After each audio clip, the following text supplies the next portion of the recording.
दोस्तों, fitness and wrestling facts में आपका स्वागत है। आगे की कहानी को हम आगे बढ़ाते हैं, इससे पहले आप हमारे प्रीवियस पार्ट्स को चेक कर सकते हैं, जिसका लिंक डिस्क्रिप्शन में है। Story behind the original Undertaker part 6। इस वीडियो में हम बात करेंगे अंडरटेकर के आइकॉनिक 1998 ईयर के बारे में। मंडे नाइट वॉर्स इस समय अपनी पीक पर थी और ये साल WWE की और मंडे नाइट रॉ की हिस्ट्री में one of the greatest year साबित हुआ था। तो शुरू से लेकर अंत तक इस वीडियो में बने रहिए।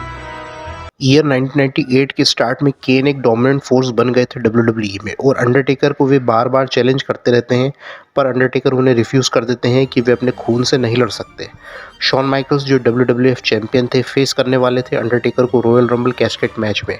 रॉ के एक एपिसोड में DX जो 1997 में फॉर्म हो चुकी थी, केन को DX की मेंबरशिप ऑफर करती है। तभी अंडरटेकर वहां आ जाते हैं और DX को केन से दूर रहने के लिए कहते हैं कि केन को DX अपने फ़ायदे के लिए यूज़ ना करें, और DX अंडरटेकर पर अटैक कर देती है और केन की एंट्री होती है और DX को ना ज्वाइन करके वे अंडरटेकर की हेल्प करते हैं और DX को वहाँ से भगा देते हैं। अंडरटेकर की तरफ केन दोस्ती का हाथ बढ़ाते हैं और अंडरटेकर भी इसे अप्रिशिएट करते हैं।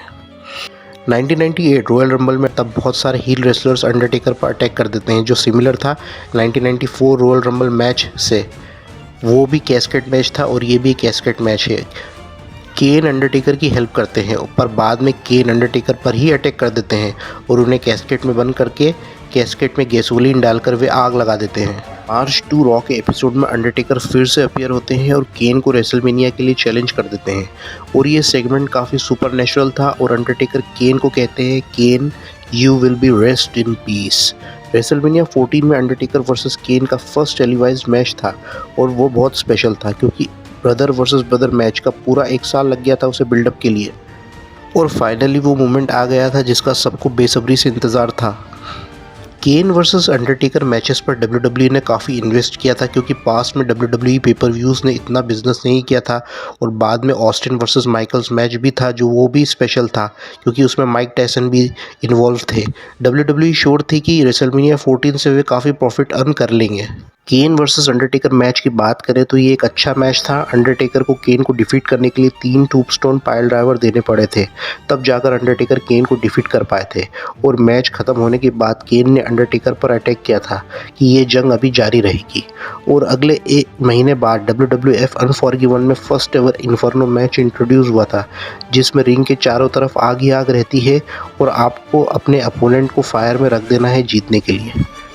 केन और अंडरटेकर ने एक अच्छे मैच को डिलीवर किया था जो उनके प्रीवियस रेसलमेनिया एनकाउंटर से बेटर था। मैच के एंड सेगमेंट में केन का हाथ जल जाता है और अंडरटेकर केन को फर्स्ट एवर इन्फर्नो मैच में हरा देते हैं।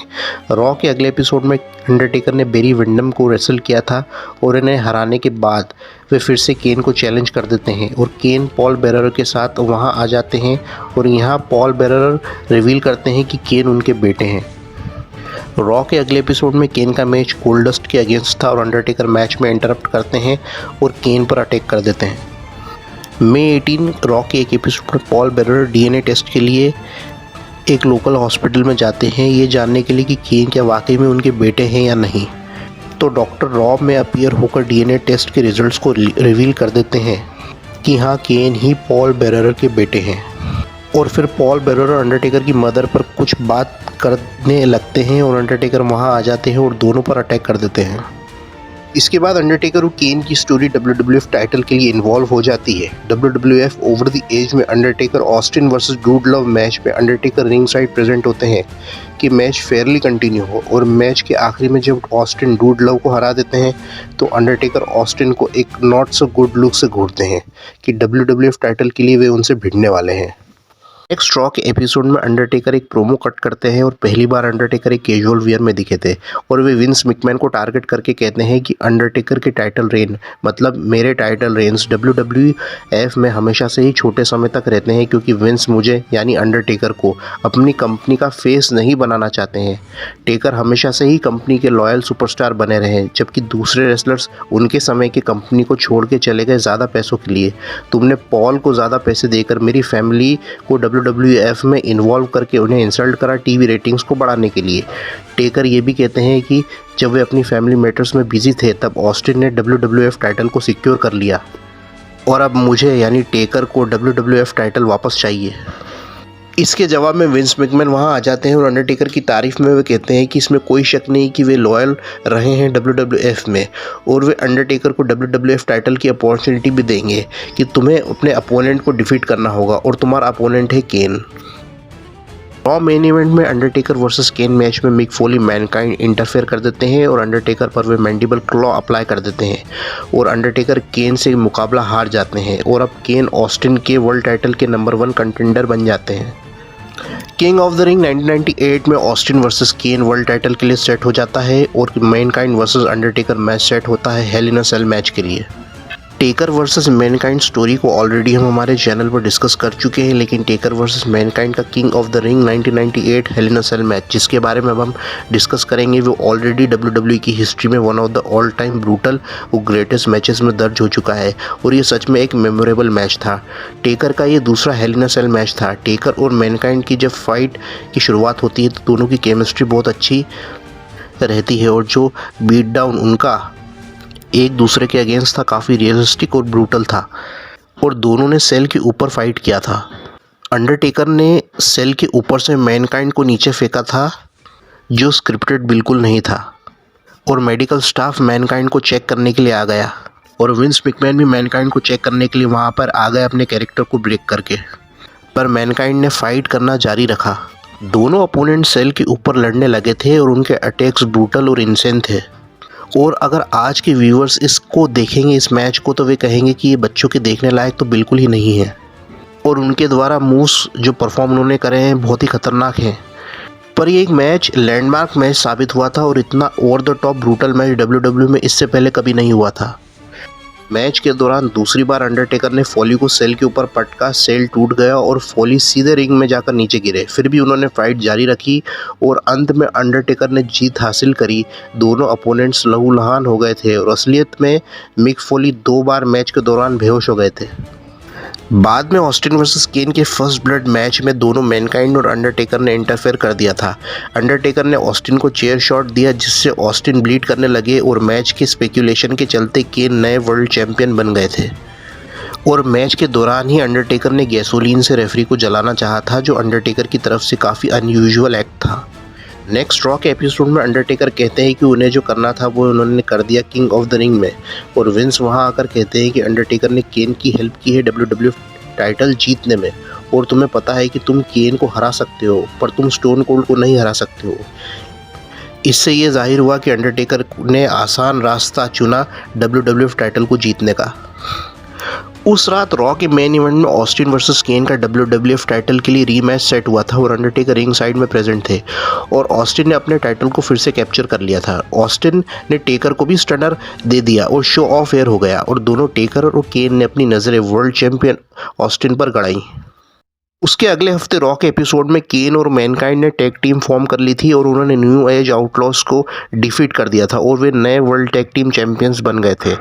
उसके अगले रॉ के एपिसोड में विंस टेकर और ऑस्टिन को टैग टीम फॉर्म करने का ऑर्डर देते हैं और वे फेस करेंगे मैनकाइंड और केन को फुली लोडेड में वर्ल्ड टैग टीम चैंपियनशिप के लिए। Fully loaded in your house match में टेकर और ऑस्टिन की टीम जीत जाती है और नेक्स्ट रॉ के एपिसोड में टैग टीम चैंपियनशिप का रीमैच सेट होता है और केन और मैनकाइंड फिर से मैच जीत जाते हैं जिसमें केन ने अंडरटेकर को पिन कर दिया था। इसके बाद टेकर नंबर 1 कंटेंडर बन जाते हैं वर्ल्ड टाइटल के लिए।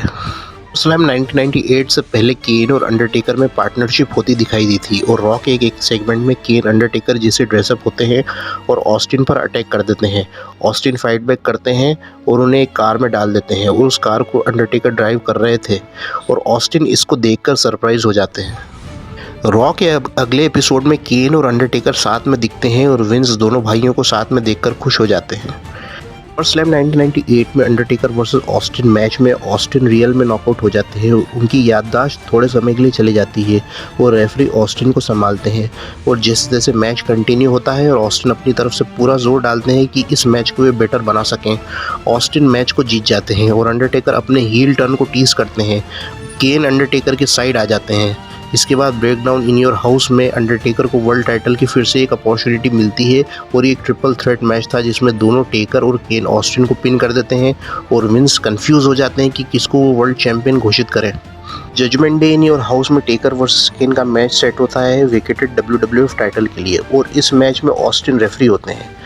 और मैच के एंड सेगमेंट में पॉल बेरर रिंग में चेयर लेकर आ जाते हैं और ऐसा लगता है कि वे अंडरटेकर पर अटैक करेंगे, पर वे केन पर अटैक कर देते हैं और पॉल टेकर को इशारा करके केन को पिन करने का कहते हैं और ऑस्टिन रिफ्यूज़ कर देते हैं और वे टेकर को स्टनर दे देते हैं और फिर चेयर शॉट से वे अंडरटेकर को हिट कर देते हैं। ऑस्टिन फिर काउंट करते हैं और दोनों ओपोनेंट्स के शोल्डर डाउन होते हैं और वे खुद को ही विनर अनाउंस कर देते हैं।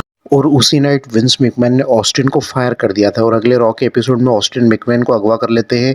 पर शो के स्टार्ट में विंस आकर कहते हैं कि WWF में अभी कोई चैंपियन नहीं है और आने वाली सर्वाइवर सीरीज़ में वेकेटेड WWF चैंपियनशिप टूर्नामेंट रखा जाएगा जिसमें 16 लोग पार्टिसिपेट करेंगे। और आगे रॉ के एपिसोड में अंडरटेकर पॉल बेरर के साथ आते हैं और एक प्रोमो कट करते हुए कहते हैं कि वे और पॉल अब साथ आ गए हैं और कोई भी हमारी मिनिस्ट्री ऑफ डार्कनेस को नहीं रोक सकता है। मिनिस्ट्री ऑफ डार्कनेस तो उसको अनलीश करेगा। और फिर पॉल माइक हाथ में ले लेते हैं और कहते हैं कि उन्होंने केन को यूज़ किया था कठपुतली की तरह और केन को सोचने और समझने की क्षमता नहीं है और अब उन्हें केन की ज़रूरत नहीं है। और टेकर कहते हैं कि उन्होंने ही अपने फ्यूनरल होम में आग लगाई थी और केन एक वीक इंडिविजुअल है और स्ट्रॉन्ग ही सर्वाइव करेगा। इस सेगमेंट के चलते केन वहाँ कैस्केट लेकर आ जाते हैं और अंडरटेकर को चैलेंज करते हैं मैच के लिए। फिर रॉ मेन इवेंट में अंडरटेकर वर्सेस केन का कैस्केट मैच होता है और कोई विनर नहीं होता है और अंडरटेकर और पॉल बेरर मैच से वॉकआउट कर जाते हैं।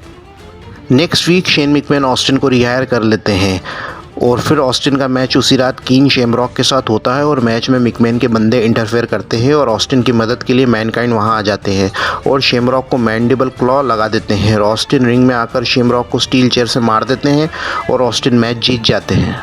और अगले रॉ के एपिसोड में Gerald Brisco, Sergeant Slaughter, Pat Patterson को मैकमैन पनिश कर देते हैं स्टील केज मैच में बिग बॉस मैन के अगेंस्ट और बिग बॉस मैन तीनों को बहुत बुरी तरह पीटते हैं।